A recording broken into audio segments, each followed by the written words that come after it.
tenzende tungamire mukati mezviedzo mananda andibata ndimwino ombondiwike ndimwimo tungamire tenzende tungamire semwana onyaradzwa unganyara nyanza mananda anomunzwa kana matinyarara emwe tenzi wenyanza tenzini tungamire apo ndasvika nyanza mananda ondishisa andichienda zororo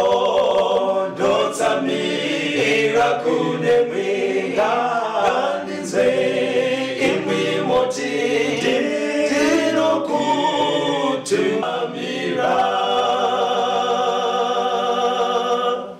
Kwaziwai vateereri, tinomuchingamidzai kuchirongwa The Second Coming of Christ chamunopiwa naPastor Gift Rhodzi vekuNorth Zimbabwe Conference of the Seventh-day Adventist Church pamwe chete naPastor Caston Betera vekuEast Zimbabwe Conference of the Seventh-day Adventist Church.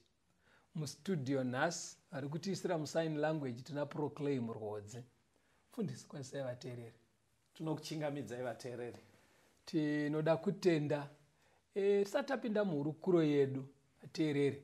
Zvakakosha kuramba tichirangaridzana pamasaisai edu patinoawana kubva kuZBC. Anouya nemutengo. Pane mari dzinobhadharwa kuti tirambe tichipiwa mikana yekupa zvidzidzo izvi pamhepo. Saka kune vamwe vanoda kuti vabatsiranewo nevaisimbotibatsira kare kuti zvirege kuramba zvichiremera vashoma-shoma sezvazviri kutaridzika. Saka torai Bila Code ye-The Second Coming of Christ. Mugopa sekusundwa kwenyu kuti basa raMwari rirambe richienda mberi, tirambe tichinzwa zvidzidzo zvedu pamhepo. *151*2*5*681 moisa amount yenyu then hash. Tichadzokorora *151*2*5*347*681 amount then hash. Hurukuro yedu yatiinayo nhasi, regai tipinde mukati mayo tichitungamirirwa namufundisi Betera. Kumhura Mwari ndo musoro wenyaya. Kumhura Mwari muchirungu, that's blasphemy, ndo chidzidzo chatinacho. Verengai pastor. Right. Tichiri kuna Daniel 7 verse ya 8. Daniel chitsauko 7 verse ndeya 8. Ndikacherechedza nyanga, ndikaona rumwe runyanga ruchibuda pakati pedzimwe ruri ruduku. Dzimwe nyanga 3 pane dzokutanga dzikadzurwa nemidzi yadzo pamberi paro. Ndikaona kuti parunyanga urwu pakanga pana meso omunhu nomuromo wakanga uchitaura zvinhu zvikuru. Saka mambo watakadzidza muchidzidzo chapfuura anenge achitonga nemadzimambo 7 ekuEurope pachazouya Kristu. Right. Mambo yeyeye mukudzidza kwatakaita pane chinhu chairamba chichibuda pachena chaakasiyana nevamwe. Kwanzi ane muromo unotaura zvinhu zvikuru. Alright. Verengai pavhesi ya 11. Daniel 7 verse ndeya 11. Yes. Ndikaramba ndakatarira nenguva iyo nemhaka yokudana kwamashoko makuru akanga achitaurwa norunyanga. Bhaibheri riri kutsimbidzira kuti nyangai kana kuti umambo unotaura mashoko makuru. Alright. Endai futi pavhesi ya 25 ipo pana Daniel 7 pavhesi 25. Yes. Uchataura mashoko okumhura okumusoro-soro. Saka mamwe mashoko makuru acho ari kubva abuda pachena. Nekuti ratanga rati anotaura mashoko makuru. Zvikanzi achataura mashoko makuru. Zvikazonzi achataura mashoko ekumhura. Right. Saka kureva kuti ipfungwa imwe chete iri kuramba ichitambanudzwa. Kunzi chimwe chinoita umambo upasta. Uchiita zvematongerwo enyika. Right. Iwo hunoita zvechinamato asi uchimhura Mwari. Alright. Saka mukudzidza kwatakaita pastor, takaona kuti pakaparara Roman Empire ndo pakabuda ndudzi 10. Right, pakabuda madzimambo 10. Madzimambo 10 ashure kwavo ndobva kwazobuda wechi11. Wechi11 ndobva aita kuti matatu madzimambo pa10 vaiva parara. Right. Ndobva kwasara 7. Iye ari wechi8. But ari wechi8 ndiye ari kunzi ane meso nemuromo unomhura Mwari. Right, maziso kuri hauchenjeri. Kuri hauchenjeri. Chikonzero tiri kudzidza nyaya iyi ndimakatitungamirira. Right. Takanzi nemazuva emadzimambo iwaya Mwari achaseta umambo hwake. Kureva kuti paperiodi yeutongi hwamambo uyu anomhura Mwari nevamwe 7 avo ndo pachauya Kristu. That's right. Mumazuva emakingdoms iwaya. That's right. Saka uyu anzi anomhura Mwari. Takazvidzidza zvakare kuti kumhura Mwari kudii pastor? Kumhura Mwari mebherekera tidzokorore kuverenga patakamboverenga kuna John 10. Tiverengerei. Pavhesi ya 33. Inoti kudii? VaJudha vakamupindura vakati, hatikutakiri basa rakanaka, asi nokuti wamhura Mwari, uye nokuti iwe munhu unozviita Mwari. Saka mambo uyu huri umambo huri kutungamirirwa nevanhu, umambo hunozvienzanisa naMwari. Right. Saka ndo pari kunobudira kuti hunomhura Mwari, ndo pari kunobudira blasphemy yacho. Right. Pane rimwe vhesi ratakadzidza rainoburitsa futi idzokororei, vaTesalonike yechipiri. Alright. Ridzokororei kuti vateereri vedu arinzwe. Chapter 2 verse 3 na 4. 2 vaTesalonika 2 vhesi ya 3 na 4. Ngakurege kuva nomunhu unokunyengerai nomuto upi noupi, nokuti harisviki kana kutsauka kusati kwatanga kuuya. Nomunhu wezvivi mwanakomana wokurashika asati amboonekwa. Iye unorwa achizvikudza pamusoro pezvose zvinonzi Mwari, kana zvinonamatwa, nokudaro kuti unogara mutemberi yaMwari, achizviita Mwari. Saka mambo uyu mfundisi nemi vateereri anenge achitonga pamwe chete nemamwe madzimambo zvematongerwo enyika. Right. Asi iye anowanikwa mutemberi. Takati mutemberi chii? Takati kuwanikwa mutemberi, kuwanikwa pakati pevanonamata. Kureva kuti mukristu. Mukristu. Tisanotsvaga munhu anorara muchechi. Mukristu munhu. That's right. But pakabuda matemberi mana. Adzokororei tinzwa. Pakabuda bhaibheri chisa pachena kuti temberi yekutanga imba yakanga yakavakwa paJerusarema mainamatira vaIsraeri. Yes. Right. Imomo haangagaremo nekuti yakaparara kare. Okay. Ndobva pabuda imwe temberi zvakare bhaibheri richiti muviri wemutsvene wemutendi itemberi inogara mweya mutsvene waMwari. Right. Saka mambo uyu haangagone kugara mumuviri wemutendi. Mukati mevatendi. Right. Right. Then ndovatanzwa zvakare kuti kune temberi yaMwari iri kudenga. Right. Yechitatu. Ndovataona kuti munhu mambo uyu ari pano pasi haangagare mutemberi iri kudenga. Right. Then ndobva tazonzwa kuti temberi yechina ndiwo mubatanidzwa wevatendi vese ivavo vanoumba inonzi imba yaMwari pakutenda kwavo. Saka zvichireva kuti apa anokwana apa mambo kana ari mutendi anopindawo munyaya idzodzi. But mutendi anzi anozvienzanisa naMwari. Right. Saka kuzvienzanisa naMwari takakuona hachisi chinhu chiduku. Ndo zvataura John. Right. But Daniel ari kutika hakusi kungozvienzanisa kwekuzvitutumadza chete. Parotonzi mumuromo make pastor munotobuda mashoko ekumhura. Alright. Anodzikisira Mwari. Anotodzikisira Mwari. Kureva mawedza anotobuda umu. Anotaura. Kwete kungoti bedzi kungozvitutumadza kwekuti maona zvaazoita. Zviritonzi nematauriro ake. Ukamuteerera unotoona kuti Mwari adzikisirwa. Saka ndoda tichienda mubhaibheri toona kuti pakutaura kungaitwe nevanhu panyika kutaura kupi kunganzi wamhura Mwari. Maunzwa zvakanaka mubvunzo kuti kutaura nekuti munhu ari kunzi mashoko nemashoko ake anomhura Mwari. Nemashoko chaiwo. Munhu anenge achitaura zvakaita sei zvakafanana nezvipi kuti unzi wamhura Mwari. Because kuna vamwe vanhu vatinotoziva tichiti achatongwa naMwari. Shuwa ungadaro Mwari anenge achitopfuura akadhakwa.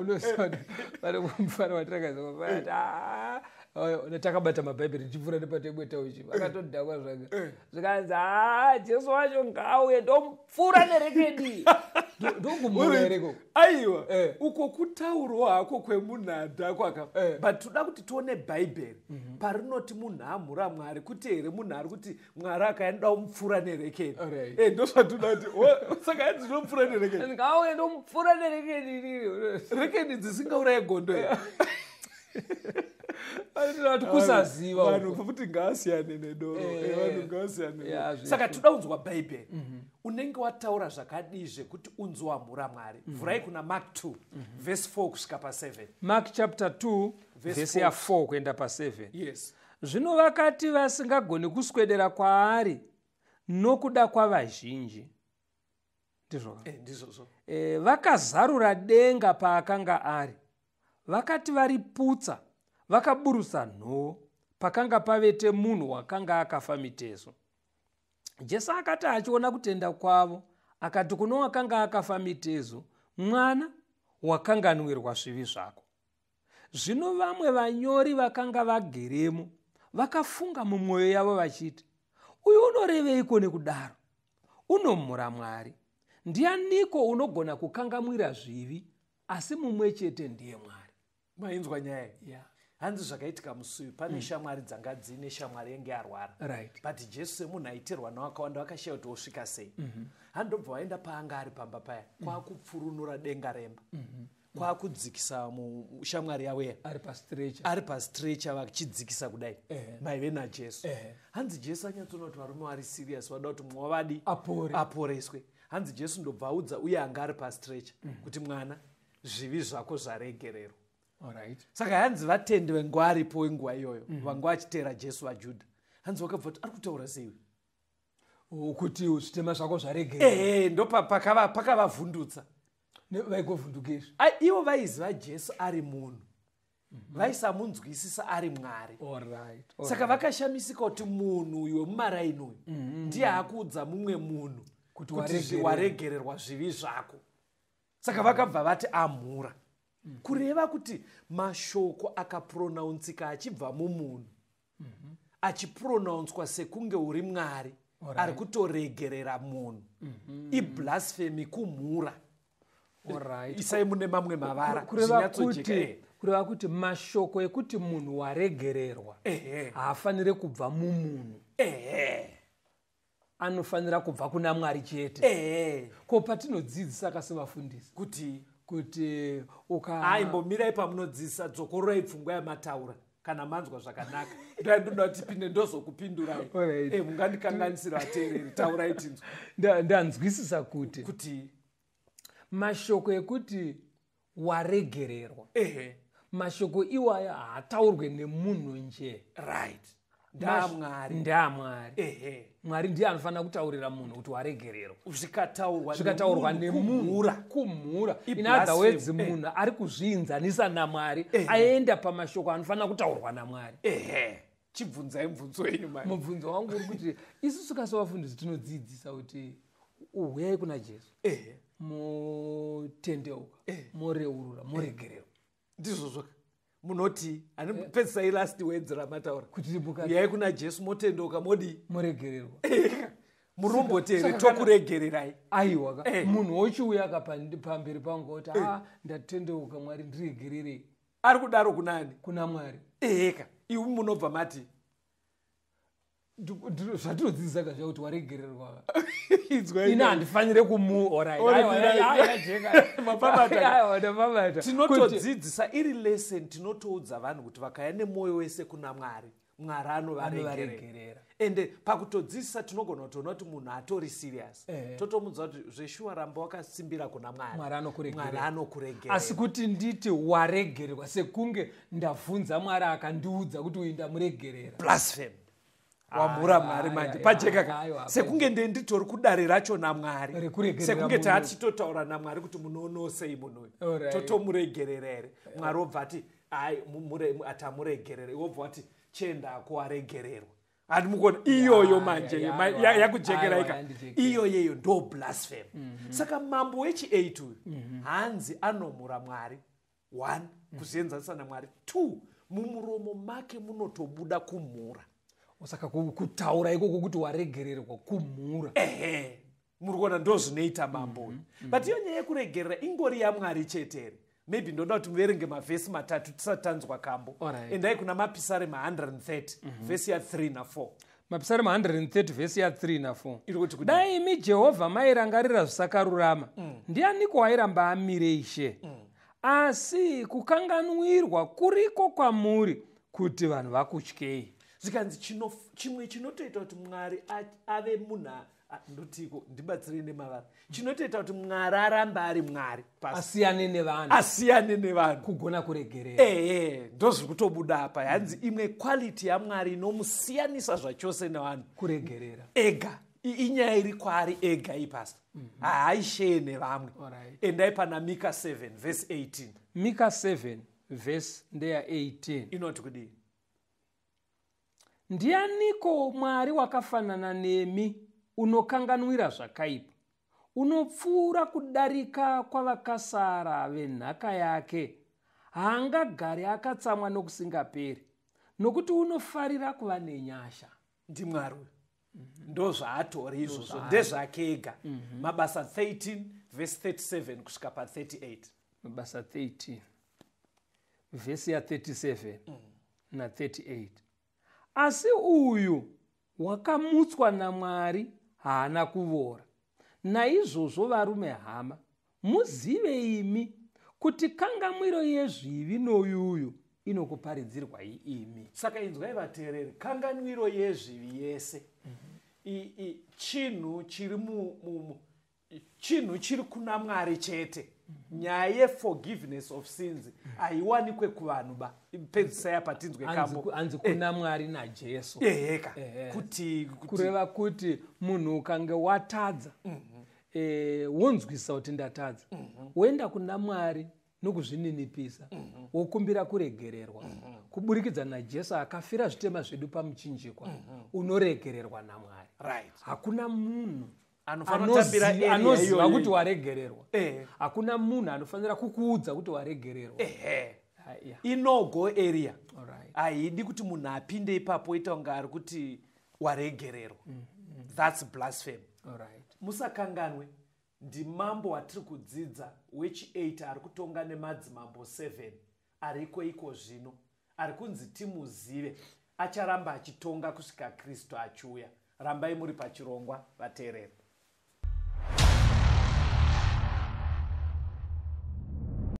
Tinorwa hondo na Satani, usarwe uri wega,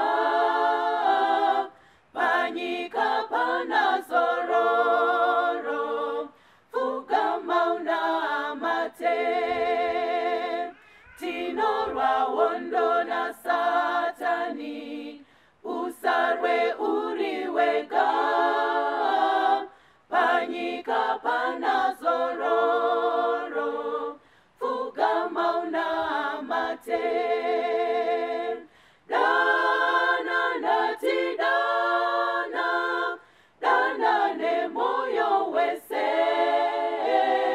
panyika pana zororo, fugama unamate. Dana ndati dana, dana nemoyo wese, panyika pana zororo, fugama unamate. Dzimwe dzenguva miedzo inondimomotera, panyika pana zororo, fugama unamate.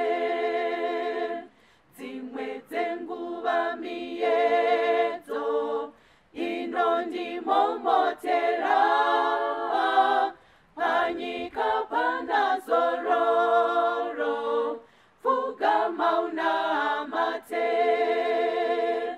Dana kuna Jesu, ndiye anoponesa,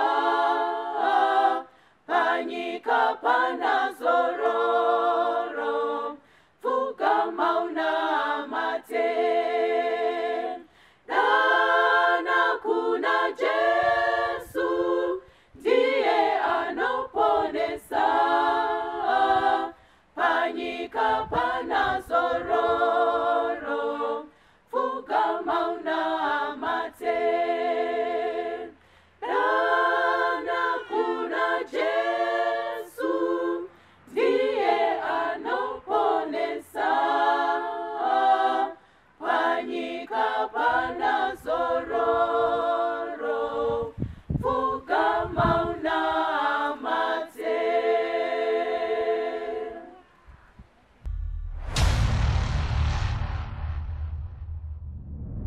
Tinomuchingamidzai vateereri tichienderera mberi nehurukuro yedu kumhura Mwari. Tisati takondinya nechidzidzo ateereri, tirambe tichiuchidzana kuti chirongwa ichi pachiri kusvika kwamuri, masaisai iwayaya anotengwa kuZBC haapiwe pachena. Saka homwe yenge ichibva mari yekutenga masaisai iwaya yaserera zvakanyanya. Saka tanga tichikumbira kune vamwe vanositifonera nevamwe vanositibvunza vaya tati tingozvita munhu wese achinzwa. Taane bila code ye the second coming of Christ yamunogona kuisa rubatsiro rwemari kuitira kuti chirongwa ichi chirambe chiri pamhepo. Bila code yacho ndo yandakutsanangura process yacho. Kana uri kutumira mari, torai bepa neballpoint munyore pasi. Inoti iyo *151 *2 *5 347 681 amount hash. Ndichadzokorora zvakare *151 *2 *5 347 681 wobva waisa amount yacho hash. Toda kutenda. Hande imberi nechidzidzo mufundisi. Kumhura Mwari. Kumhura Mwari. Dzokororai Mark 2 verse 7. Marko chapter 2 verse 7. Yes. Uyu unoreveiko kudaro? Unomhura Mwari. Ndianiko unogona kukangamwira zvivi asi mumwe chete ndiye Mwari? Saka pakuti munhu aite unga akanganwira zvivi, unenge uchidzikisira Mwari, uri kuzvienzanisa naMwari. Alright. Saka ndoda kuti muerenge futi vaTesalonike vechipiri chapter 2 verse 4. vaTesalonika vechipiri chapter 2 verse 4. Iye unorwa achizvikudza pamusoro pezvose zvinonzi Mwari. Yes. Kana zvinonamatwa. Yes. Nokudaro kuti unogara mutemberi yaMwari achizviita Mwari. Daniel 7 verse 25. Daniel 7 verse 25. verse 25. Uchataura mashoko okumhura okumusoro-soro. Saka panapa pari kunobuda kuti chidzidzo ichi takanangana namambo wechi8 pastor. Zviri kunobuda kuti anozvienzanisa naMwari. Right. But otaura futi zvekumhura. Alright. Saka anomhura iye mukuita kwake, omhura mukutaura. But zvese Bible kunoti kuzvienzanisa naMwari, but tiri muno mustudio tiri kutoona kuti munhu afa akaenzana naMwari, but chaunenge waita kuedza kudzikisa Mwari kuti auye kulevel yevanhu, because Mwari agara level iri padenga. Saka whether zvaitwa mukutaura mambo uyo, kana kuti paitwa kutaura kwekuti uri kuti waregererwa, kana kuti mararamiro ako uchizvienzanisa naMwari, kwese kumhura. Asi mazvonaka. Saka kwese kuri kunobuda uchiita unge wazvienzanisa naMwari, wadzikisa Mwari, wamhura Mwari. But iyo nyaya yacho iyoyi, iye Mwari achizake kuti vanhu vagara tinotadza, ingabva yanyatsoita mhosva here? Like yamatare yemukomana anengaiti Mwari wacho ngaendomupfura nerekeni. Zvagara tine miromo yakadaro, inganyatsoita mhosva here pastor? Mhosva ingashayikwi. Especially unoziva kuti kune vamwe vanokonzereswa maybe nekusaziva, asati asvika pazvinhu zvekunamata. Asi kuti uzoti uri pakunamata. Ende kune vamwe vanhu vakatozvimisira kuti chero pachauya Jesu wacho handinei naye. Akatodecide izvo, akatosarudza kunoparara. Zvatopera. Alright pastor. Ko pekuti iwewe uri kutozviziva kuti handifanira kuzvienzanisa naMwari. Right. Uri careful. But kwoita vamwe vanhu vanongokufarira pastor. Vanenge vachingokufarira zvekuti mukutaura kwavo, tiri kunyaya dzekunamata, mukutaura kwavo soka vanokaruka pamwe vangorasa muromo pastor. Vanogona kungokaruka vangorasa muromo so zvekuti ameno mashoko vanogona kungotaura ungokaruka vakukukombeya naMwari. Iwo ungangodaro ine mhosva here? Munoza supporta ndoti iko. Munongoza zviri supporta pastor. Ndofunga ndakukubata kuti alright, regera ndipindure ndichidai so. Toti iwewe. Handiti mustudio tinowanzonge tiri vairi. Tiri tu. Munhu osangana newe. Obva ati mufundisi Rhodzi. Unomusiya akadare. asangana nenini iwe ndiwe betera ndiwe custody munhu obva ati pastor Rhodzi achireva nini achikwazisa aiwa ndinomukwazisa ndobva ndati sorry waita mistake mbichana inini ndini pastor betera ndinomugadzirisa saka kana azokuti Mwari kana kuti Jesu wochisiya akadaro nyaya uri kutaura yakaitika aiwa regret verenge vhesi papo alright verenga ndiri kunani kana kuti pamwe ndakudimburira point yandiri kuraka ndeyekuti ka pamwe isapota pastor masapota anongodzwa kungokufarira ndiri kubvunza kuti Mwari of course ini ndinomucorrecta handiti ka mhosva ingauye kwandiri here kakuti isapota iri mukudzwa pandiri kuedza kutaura regret verenge vhesi unzwe zvakaitwa neumwe mambo alright verenga ndigona kuti unoti chiipa kuna mabasa 12 pavhesi ya 21 kuenda pa23 ipapo nezuva rakanga ratarwa Herodhe akafuka nguo dzoumambo akagara pachigaro chake choushe akataura kwavari. Ipapo vanhu vakadanidzira vachiti, inzwi raMwari harisi romunhu iri. Pakarepo mutumwa waShe ukamurova nokuti wakanga asina kukudza Mwari, akadyiwa nehonya akafa. Akarohwa pandiana. Akarohwa ndiHerodhi. Uye zvakaitika ndezvekuti Herodhi agara pachigaro. Vanhu vakamurumbidza. Akataurira akanzi Mwari aka. Atitwa zvo. Iye achizvinzwa. Iye haana kuvakorekta kuti indingori mambo chete handisi Mwari. Saka hanzi ngirozi yakabva muchaya akagara pachiya ipapo akadyiwa nehonya asina umbofa. Saka ndo madhilirwe enyaya idzi. Because vanhu machinda aimuti izwi raMwari. Aiwa vakatozoenda kumba kuti ndipo vakabva vatoona kuti hazi Mwari. Mwari adyiwe nehonya. Alright. Saka apa inini manje handisina kunyora vhesi. Ndoda kuti muverenge ndandanyora. But ndofunga maitsanangura zvakanaka. Verengai Mateo 23. Mateo 20. Vhesi ya 9 na 10. Mateo 23 vhesi ya 9 na 10. Nevhesi 10. Iverenge iyoyo. Musaidza munhu uri panyika baba venyu, nokuti mumwe chete ndibaba venyu ivo vari kudenga. Musaidzwavo vatenzi, nokuti mumwe chete nditenzi wenyu iye Kristu. Ini ndasingazoti ukaidzwa vatenzi panyaya dzekunamata anorohwa ndiwe mandibatsira. But pandakanyora vhesi iri rai rangondipa guideline yekuti panyaya dzekunamata iwewe usaidzwe vatenzi.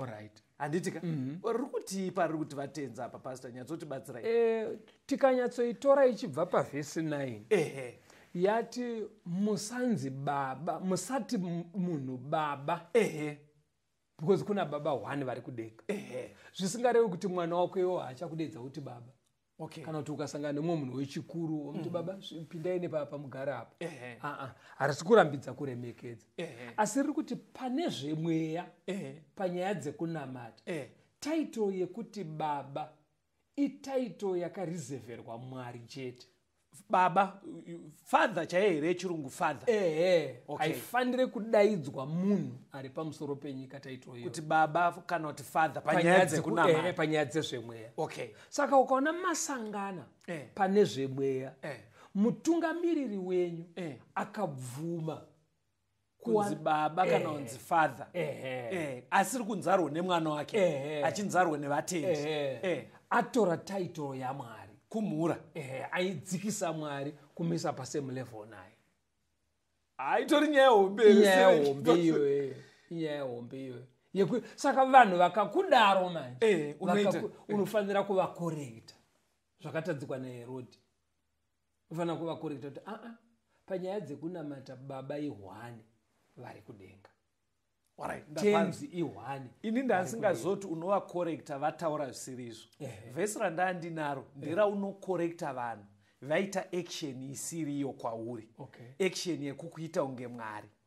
Asi apo ndapabata mapabatso akavateerera kuti panyaya dzekunamata hatifaniri kuedza mumwe munhu kuti baba kureva kuti father. Uye iwewo wacho ari kutungamira vatendi. Tomboti vatendi vanga vasingazive chidzidzo chatiri kuitisa ichi. Vokuti baba kana kuti father unofanira kuvadzidzisa. But pandaa kuenda izvino vateereri pana Acts 10 verse 25 to 26 ndepekuti Mwari anogona kumhurwa nemaaction.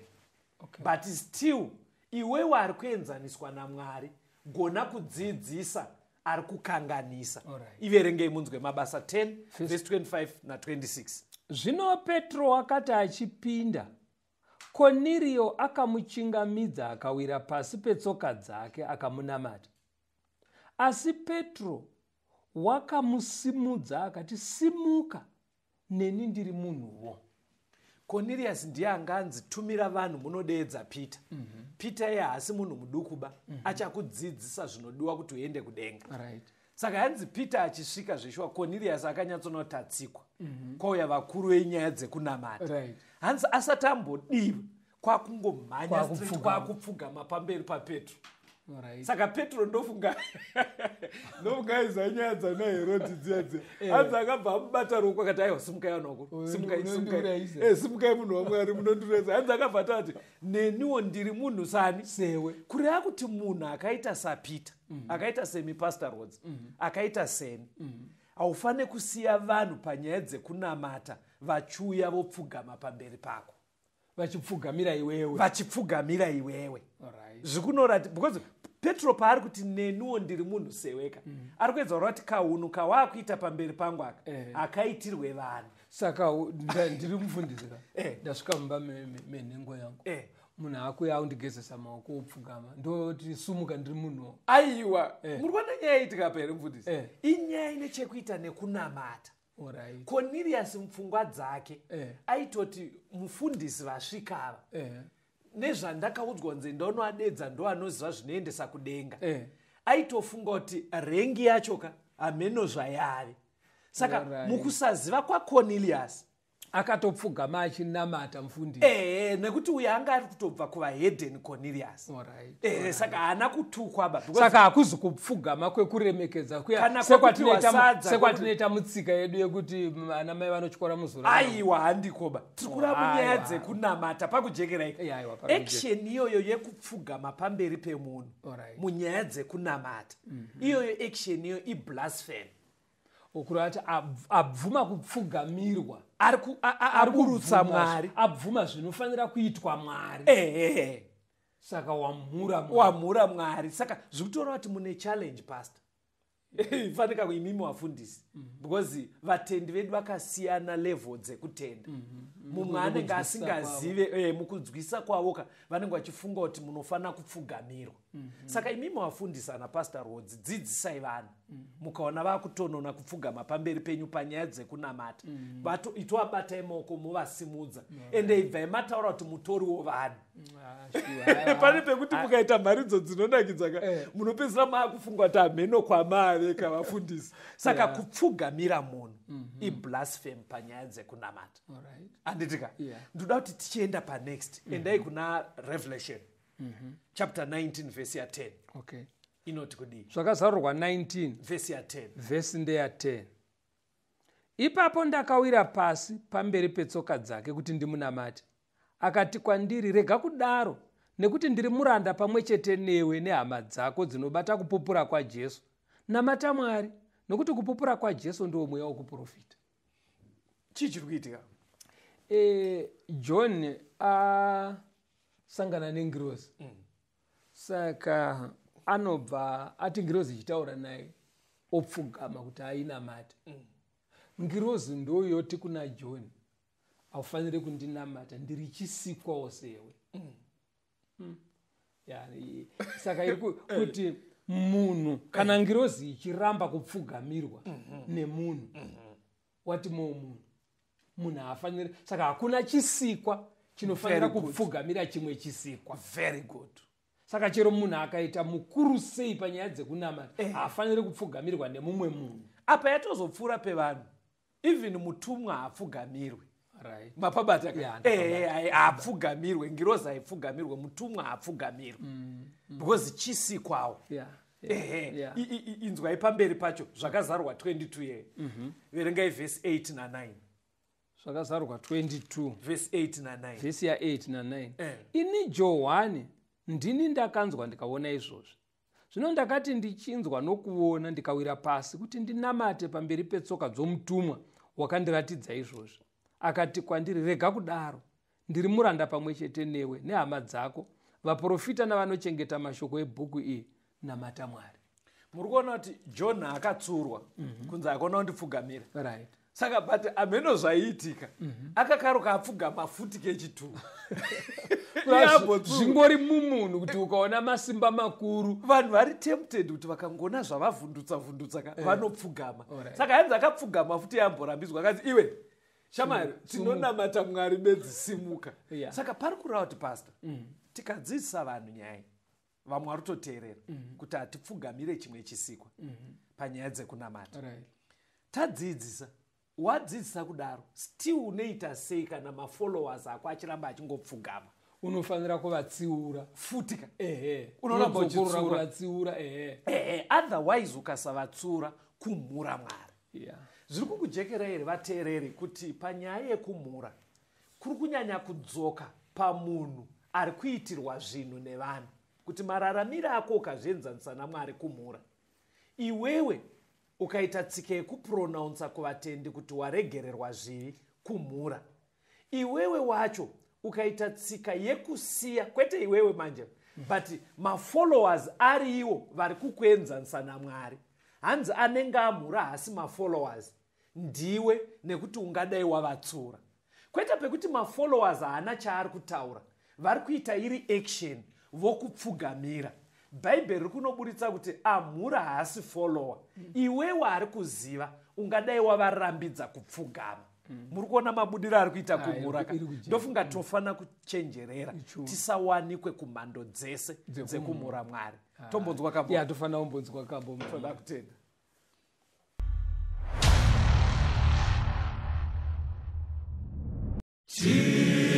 Tichazoonana usu na tenzi toonana, ndinodisa kumuona Jesu wakanifira, ndichazomuona tenzi iyo miri kwedenga, tichazoonana naye.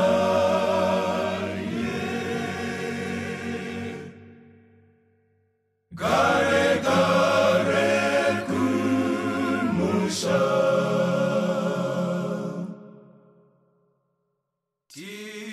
tichafara pamwe naye, urombo wazopera, nenzira dzaruramiswa, zvedima zvacheniswa, ndichazomuona tenzi iyo miri kwedenga, tichazoonana naye.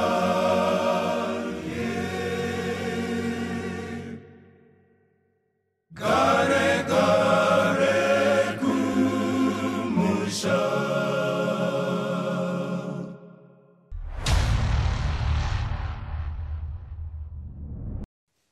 Tinomuchingamidzai vateereri tichienderera mberi nehurukuro yedu musoro wenyaya kumhura Mwari. Mufundisi, titungamirirei. Tisati tapinda muchidzidzo pastor, mirai ndirimaindi vateereri vedu. Vateereri, chirongwa ichi pachiri kusvika kwamuri, pangave paredhiyo kana patv, pane mubhadharo unoitwa kuti masaisai iwaya tiapiwe chidzidzo chisvike kwamuri. Saka umwenge ichimbowanikwa mari yekuita izvozvo yanyanya kuderera chose.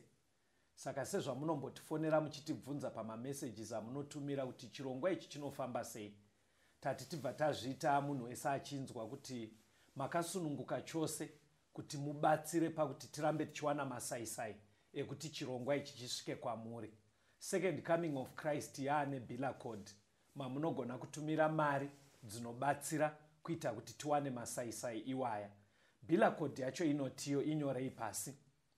Star ndo process yacho wakutumira mari. unodzvanya star 151 star 2 star 5 star 347 681 star wobva waisa amount yacho yemari nahash. Regai ndidzokorore zvakare. Star 151 star 2 star 5 star 347 681 star amount hash. Mwari akukomborei. Yes, pastor. Yes, kumhura Mwari. Kumhura Mwari ndo chidzidzo chatiri. Toda tichiona kuti taona tunhu twakawanda turi kubuda mushoko raMwari kuti kumhura Mwari.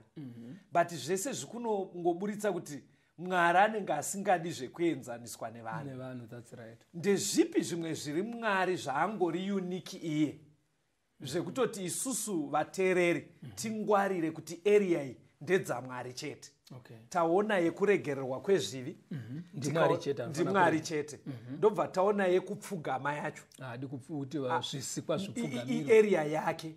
Sei zvichinodaro toda tione zvimwe zvingori Mwari iye ega. Verengai munzwe pana John chapter 14 verse 6. John 14 verse 6.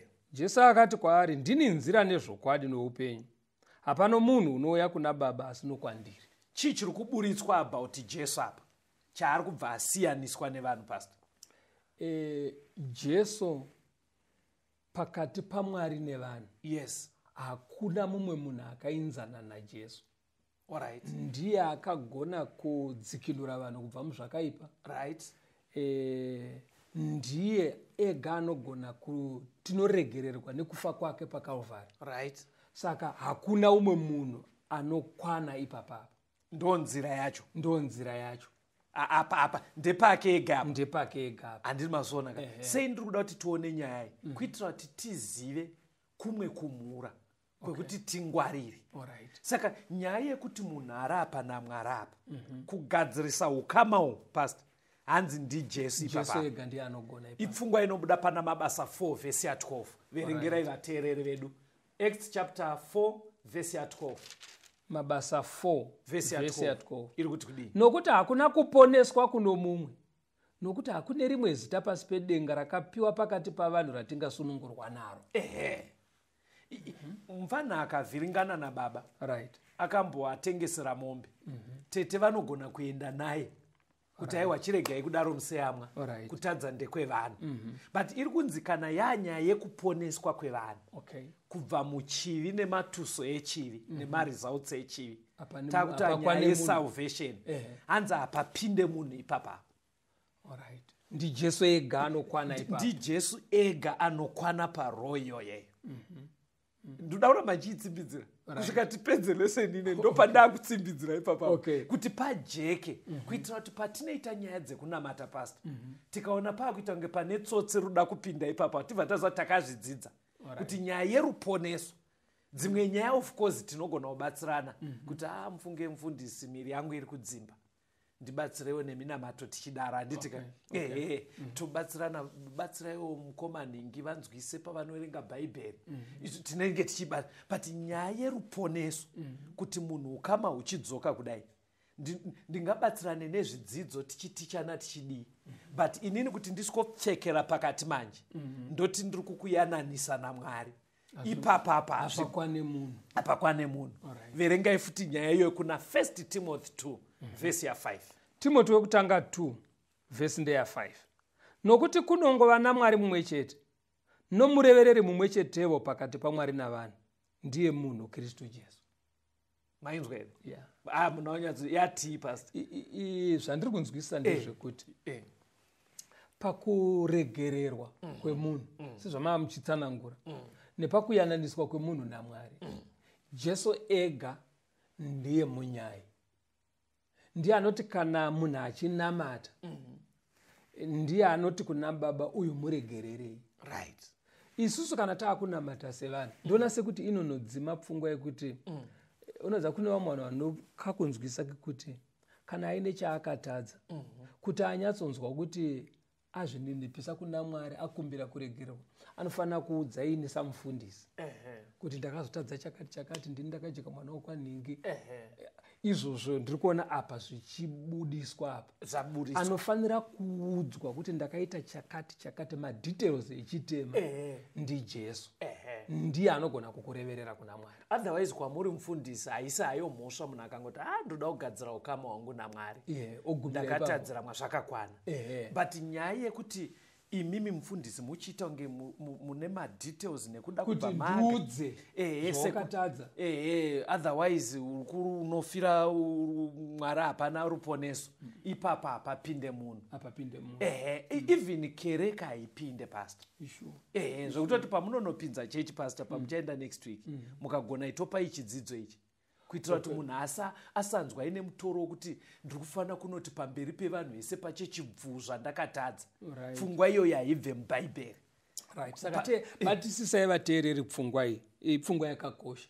Kana uine chawakatadzira Mwari usati ndoda kutonoona mufundisi kana ndoda unoona muprofita kana kuti ndoda unomira pamberi pechechi ndivaudze zvandakatadza. Aiwa, anoudzwa izvozvo ndiJesu ndiye anokureverera kuna Mwari. 1 John 2:1 ibva imaiverenga. Apa aiwa chidzidzo chakakosha. Chinoda kuti vatendi vazive because vamwe mukunzwisa kwavo kushoma anotouya osikuti pamberi pevanhu mufunge ndakaita upombwe. Kunyangwe ndiri mukadzi wemunhu ndakaita upombwe. Saka hazvidiwe zvinhu zvakadaro paungano. Chero kuti mutungamiriri wechechi adhimande kuti itotaura. Ukatoona uri kutonzi uri kufanira kutosvouya pamberi peungano utaure zvakadaro. Chidzidzo chinoicho vateereri ibva imabata. Chiri kubva mubhaibheri kwete kuna Pastor Rodzi naPastor Betera. Murevereri 1 anoitirwa izvozvo ndiKristu Jesu. Saka zviya zvekuti munhu anobva anzi uri kunopinda nepagedhi kuti ubva wareurura ku aiwa unofanira kutopinda pagedhi kakana uchiuya kuchechi kana pakafenzwa mukutikwe. Aiwa mukutikwe kune amwe magedhi kaekuti munhu anenge achinzi achisumuka achiuya omirapo ochiudza vanhu kuti ndakaita chakati mandiraza gedhi aiwa ngatirege kunyaya kudzika yedu kunotsvaga kuti gedhi asi ndingoti pfungwa yandabata ndeyekuti munhu haufaniri kuudza vanhu chitema chako nefungwa yekuti ndo zvinoita kuti unzwikwe naMwari kana kuti urambe uri nhengo yesangano. Anokureverera ndiKristu ndiye waunoudza ndakatadza pekuti nepekuti uchidudza chitema chako nezita racho kuna Jesu kwete kuna mufundisi. Saka imimi wavafundisi musadhimande izvozvo kuvatendi. Munopesera maakumhura Mwari iblasphemy. Nemiwo vatendi vari kunzwa nyaya chiregai kunodaro kuvafundisi iblasphemy. Mwari area idzodzo haadi kuti dziite kunge dziri kupinda vanhu ndedzeumwari hwake ari ega. Ndiye ega anogona kutibatsira panyaya iyoyo. Ndendati verengai 1 John 2:1. Johana wokutanga 2:1. Vana vangu vaduku ndokunyorerai zvinhu izvi kuti murege kutadza. Kana munhu achitadza tine murevereri kuna Baba ndiye Jesu Kristu wakarurama. Vamunzwa murevereri wanika ndiani? Jesu chete. Zvatokwana. Hapana mumwe anogona kuita kunge arida kubata nyaya iyoyo. But pastor pandauda tichidzidza apa ndikuona nguva dziri kufamba. Pane mibvunzo inogara ichingouya inobvunzwa yekuti izvozvo tiri kuzvinzwa but Jesu akaenda kudenga. Nemadira anoita Mwari nyika anotaura naJohn 3 kuti God so loved the world that he gave his begotten son. Saka paakaenda Mwari akangoti tongozvionera here? Anowa akasiya pachikunja here kuti fanondoonerai nyaya idzi amire panzvimbo yaJesu? Because mavhesesi ataerenga ari kuti zveshuwa ndiye mumiriri. But mupfungwa dzedu hatisi kubva tamulimita mapowers ezvino ari kudenga pastor. Saka munhu muri kubudisa pfungwa yekuti paakaenda ane munhu waakasiyira basa iro rekuti vanhu vanogona kuchienda kwaari. Ndopandinoda kuti pajeke because chandiri kudariro pastor maybe ndiri kunyanya kufunga zviri mberi but muwild imagination yangu ndiri kuimagina kuti panogona kungokaruka pabuda rimwe tsotsika richitotaura kuti ndindakasirwa nyaya idzi. Saka uyai nekwandiri ndindakasirwa pasi rese ndini ndaamumiriri waJesu panyika pana. Kurumidzai kuti pavhesi munhu waMwari pagadzirike papo. Pagadzirika. Endai kuna John 14 vhesi ya15 na17 tione kuti pane rakasiya abatiswa ofisi kunzi ndiye mumiriri kuti the representative of Jesus on earth. John 14 verse 15 kuenda ku17. Yes. Kana muchindida muchachengeta mirayiro yangu, neni ndichakumbira Baba vakupei mumwe munyaradzi kuti agare nemi nokusingaperi, ndiye mweya wazvokwadi. Nyika haigoni kumugamuchira nokuti haimuoni kana kumuziva. Imi munomuziva nekuti ugere nemi uchava mukati memi. Mapanzwa ka. Manzwa kuti chii chanzi chaizo. Apa ndazwa kuti Jesu ari kuti inini pandinoenda handikusiyei muri mega. Very good. Pana achasara akabata office. Asi wandichasiya uyu haasi munhu manje wenyama. Very good. Ndimweya mutsvene anogara mukati. Aiwa magona pasi. Saka kureva kutika mumiriri waKristu panyika iko zvino mweya mutsvene. Saka sei vanhu vachinyanyoda munhu anooneka? Ndo zvabva zvataurwa nevhesi. Hanzi vanhu vajaira vanoda zvinooneka. But vatendi chaivo vanofanira kugutsikana kuti mumiriri waJesu aripo panyika. Ende agere mukati mani. Ukaona akuita munhu ari physical semi kudai so.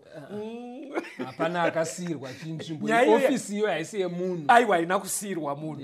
Tsimbidzirai pfungwa verengai John 15 verse 26. John 15 verse 26.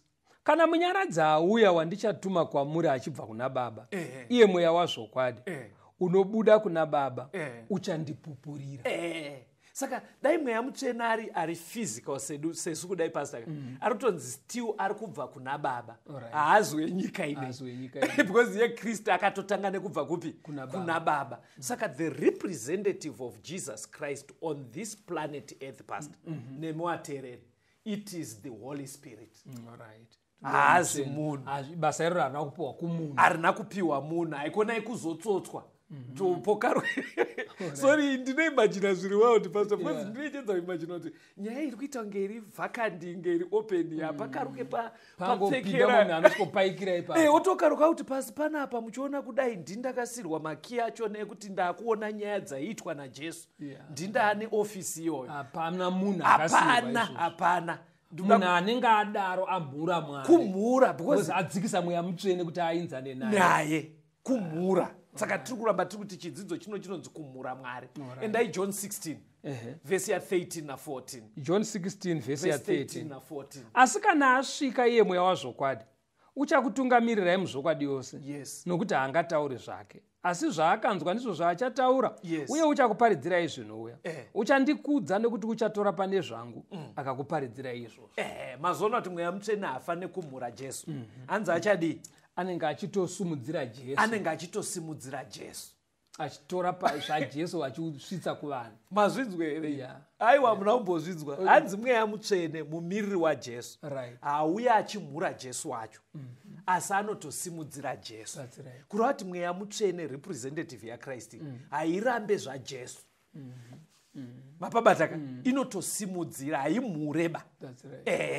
Saka ndiye mumiririri yeye. Maybe kungopesa chidzidzo ichi pastor. Mweya mutsvene uyu unowanikwa sei? Mweya mutsvene uyu handicho hacho chidzidzo chete chita but nekukosha kwake ariye mumiriri wedu. Vateereri vanogona kutoitawo mubvunzo wongoti inini mweya mutsvene ndoudawo ndisazotsotswe mazono. Peter akazvitaura aparidza musi wePentecost pana Mabasa 2 vhesi ya 38 na 39. Inoti kudii pastor? Anoti Petro akati kwavari, tendeukai mumwe nemumwe wenyu abhabhatidzwe nezita raJesu kuti mukangamwirwe zvivi, mupiwe chipiwa chomweya mutsvene, nokuti chipikirwa ndechenyu navana venyu navose vari kure vanozodanwa naShe Mwari wedu. Saka Peter ati iye vanoda mweya mutsvene anosvikomira panzvimbo yaJesu mufanira kutendeuka, kureva kuti kusiya nzira dzamamuchirarama dzinovengwa naMwari. Kana matendeuka pane zvamakatadza zviya mukumbira kuregererwa, mukangamwirwa zvitema zvenyu, mobva mapiwa mweya mutsvene. Summarize izvandaticha pastor. Ndoda kuzopa vanhu pila content. Summarize itadzidzei. Zvamadzidzisa ndezvekuti pana mambo ainzi anosikotonga nemadzimambo 7 ekuEurope. But mambo uyu anenge ari munyaya dzekunamata, kureva kuti muKristu. Asi ari muKristu anomhura Mwari. Kumhura Mwari kuita sei? Ndo kwabuda nenzira dzakasiyana siyana, kuti imwe nzira yacho kuregerera vanhu kana kuti kuudza vanhu kuti iwo waregererwa. Nekuti iroro ibasa raMwari chete. Ndiye Mwari ndiye ega anogona kupronounce forgiveness kumunhu. Chimwe chechipiri chabuda munhu kutora title pane zvekunamata yekunzi baba. Ititle yakamirira Mwari bedzi pane zvemweya. Saka hakuna munhu anofanira kutora title iyoyo. Chinzvimbo chinofanira kuenda Mwari. Imwe nzira ndeyekuti hakuna munhu anofanira kuzviisa panzvimbo yekuve munyai pakati paMwari nevanhu. Ipapo ndepaJesu chete. Ndo zita rega rinoponeswa naro vanhu. Zvakare Jesu paakaenda haana kusiya nzvimbo yekuti igotorwa nemunhu. Asi akasiya kuti igotorwa naMweya Mutsvene. Dairi test ndakupai 80%. Amen. Masiya pekuti kupfugamira munhu. Alright. Musapasiye ipapo. Toda kuti ndavateereri kuti masaisai aramba achiwanika ekuti chidzidzo chisvike kwamuri. Nyorai bill code process yacho yekuisa assistance yamuinayo mari nekuti homwe yenge ichimbowanikwa mari yekuti chidzidzo ichirambe ichisvika iri kunyanya kudzikira zvakanyanya. Saka tinozwa kuti pakati penyu varipo vagara vanotibvunza. Saka kuzvitaura munhu wese achinzwa kuitira nevamwe vangu vaine pfungwa idzodzo asi vachingokahadzika kuti tobatsirawo sei. Unoti *151 *2 5 347 681 wobva waisa amount yacho. Pastor Onekai vateereri. Tinotenda vateereri nekuva nesu muchirongwa. Mwari akuitirei zvakanaka. Pane vanogona kuita mibvunzo kana zvimwe zvavanoda kubatsirwa. Variko vakava makagarisana navo hama dzenyu maneighbors neshamwari vanopinda sangano rema7th Day Adventist. Endai kwavari vanokubatsirai. Kana kuti tibatei panhare dzinotevera 0775 460 175 0775 460 175 kana kuti 0716 452 086 0716 452 086. Mwari vakuchengetei. Kudakara tichisangana muchikamu chinotevera. Tenzende tungamirwe mukati mezviedzo mananda andibata ndimwino dombo ndiwigende ndimwimo tungamirwe tenzende tungamirwe semana onyaradzwa unganyaradzei nyanza mananda anomunzwa kana matinyarara emwete tenzi wenyanza tenzindi tungamire apo ndasvika nyanza mananda ondishisa andichienda zororo ndotsamira kune mwenga andinzwe imwi moti ndinokutuma